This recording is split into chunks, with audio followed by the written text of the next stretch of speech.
Hi there, it's Jess with our Bipolar coming to you with another vlog today, and this one is about the last time I had a full-blown manic episode. So please subscribe to my YouTube page, or YouTube channel, I guess they call it. And you can also find me on Facebook, Instagram, and Twitter. Okay, so let's kind of dive right in. The last time I had a full-blown manic episode was almost 14 years ago. It was in August of 2007. And if you saw my last vlog that was about when I had to quit my job because of bipolar, it's all happening at the same time. I quit my job the beginning of August, and then this manic episode happened the end of August. And then I started doing freelancing, copy editing in like September, October, just part-time. So if you want to go back and see that video, that would probably give you a little more background. Okay, now today there's a lot to cover and a lot to remember. So I have a little cheat sheet. So if you see me looking at this, don't mind me. It's been 14 years, and also when you're in mania, it is really hard to remember things. So, and also I just wanted to let you know, I wanted to do this video, even though it's going to be a little hard for me and a little heartbreaking to go over, because mania is what makes us have bipolar, for those of us who do. So I think it's really important to talk about these manic episodes and what they can be like. Okay. So like I said, I wasn't working at the time, and I was also off medication when this happened. Now, I've been on lithium since this episode. So this isn't actually like the last episode I'll probably ever have, but it is the last one I've had, but it doesn't mean it's the final one. Okay. So I decided I was going to go see my brother, who lives in Ocean City, Maryland, and I lived in Washington, D.C., so it's about a 3-hour drive. So I drove by myself to Ocean City. I think I was doing all right at this point, maybe having some racing thoughts, some other symptoms, but I was in euphoric mania at this point. This is actually the last time in my life that I've had euphoric mania. Since then, I only have kind of minor, more hypomania, and it's dysphoric. So it's sort of like depression and mania mixed. Yeah, it's fun. So anyway, I got to Ocean City, and I went the wrong way down Philadelphia Avenue, which is sort of like the main drag. There's Baltimore Ave and Philadelphia Ave. They both go one way. So I went the wrong way down the main drag. And there were these two kids that just happened to be right there and saw me, and they were about two boys, about 12 years old, I think. And so they started pointing at me and laughing. And instead of being a good sport, it's embarrassing to admit, but I flicked them off. Yeah, I flicked them off and I laughed. And then I went and met my brother at his bar where he worked and told him about it. And I laughed some more, and he looked shocked. I mean, he looked like, this is not in your character and shouldn't be in anyone's character. Like, why are you treating poor children like this? And I agree. And it's really embarrassing, but it just shows you how I was acting so differently from the way I usually do. Okay, so the whole time I was sort of spending a lot of time alone because my brother was working, of course.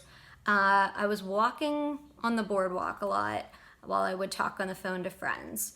And I wasn't eating much, and that's, common sign of mania, but it's not good. It's really bad if you're going through that. And I also was having a lot of trouble sleeping, and that's the big sign that things are going to get really, really bad. So what happened next? Was my brother and I and a bunch of his friends went out to a bar one night, And then a bunch of people came. My brother knows like everybody in Ocean City. So a bunch of people came back to his house for kind of a party. And I should say he has a couple of roommates. Actually, I think he had 3 roommates at that time. So we're having this party, and then I get really upset. I see my brother, and we're all drinking. But for some reason, I think my brother, maybe I didn't realize how much he can drink, that kind of a thing, because I'd never really partied with him.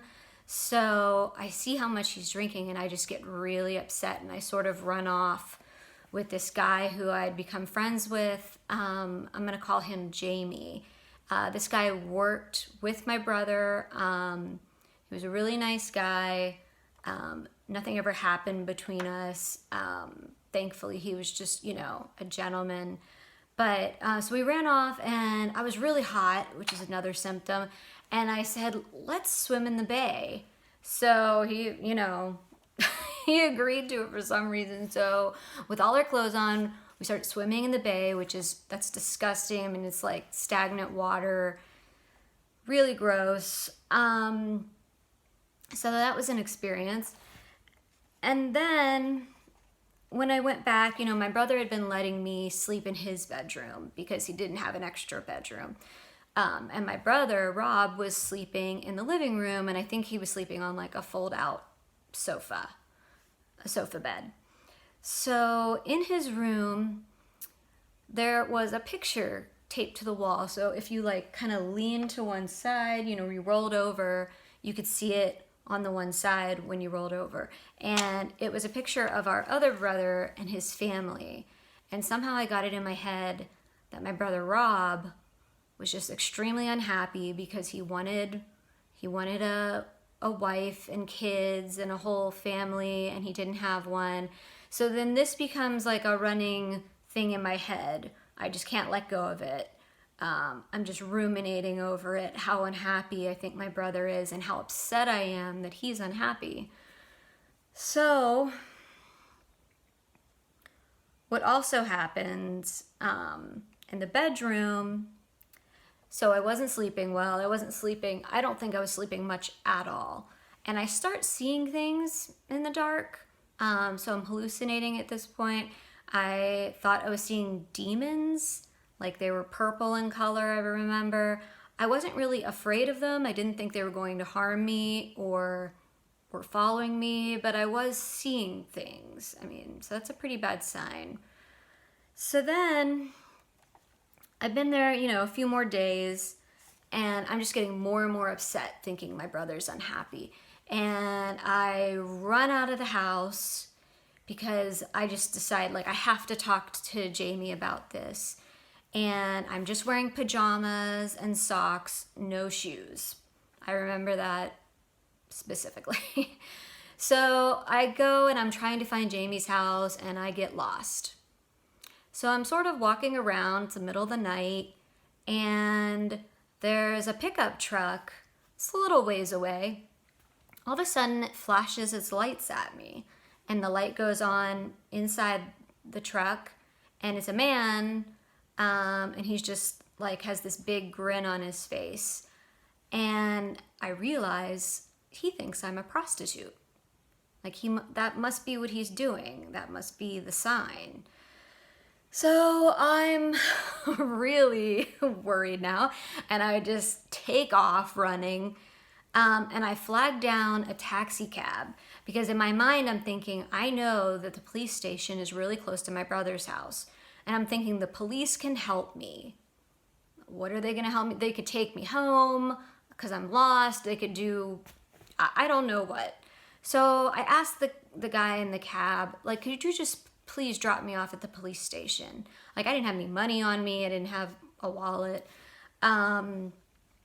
And he says, well, why don't I just take you home? Which was, actually really nice of him. And because I was able to tell him my brother's address. So he did, and he did not charge me.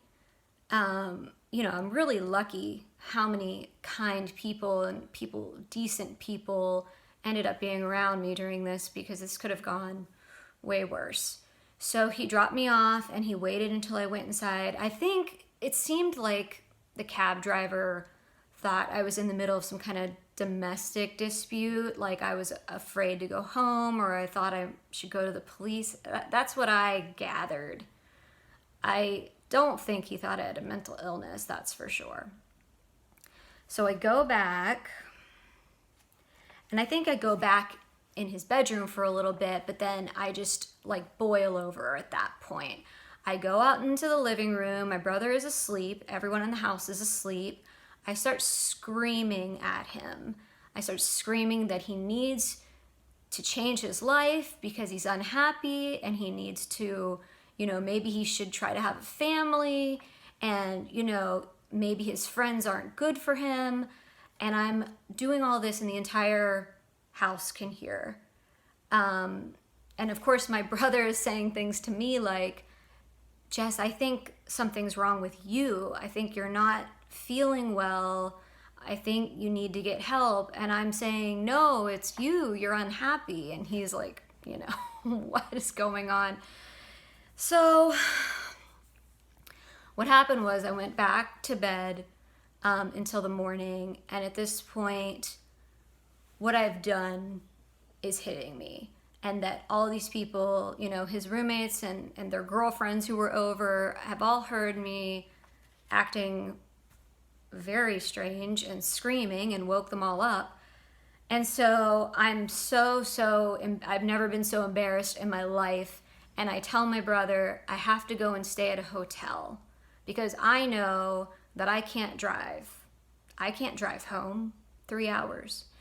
So I go to find a hotel, and this is the moment where I decide I'm going to try to use my negotiating skills and negotiate the price of a hotel room.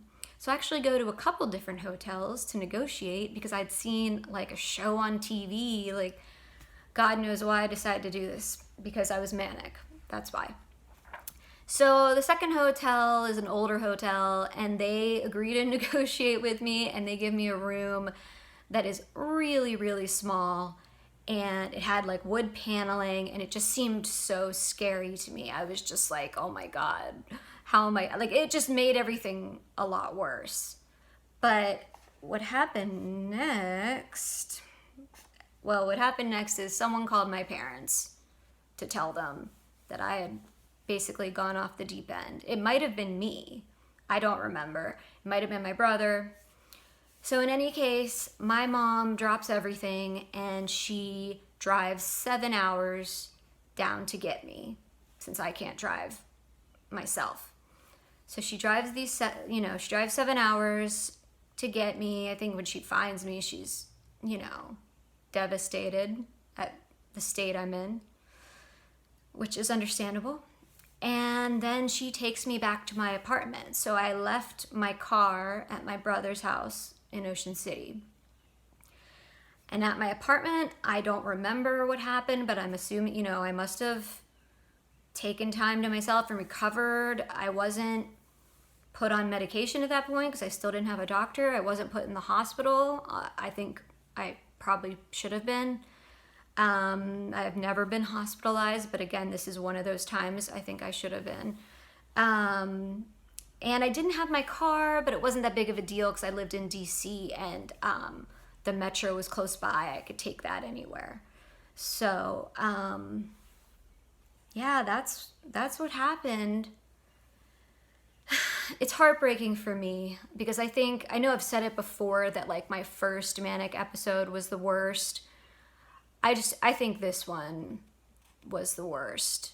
And it happened to be the last one, thankfully.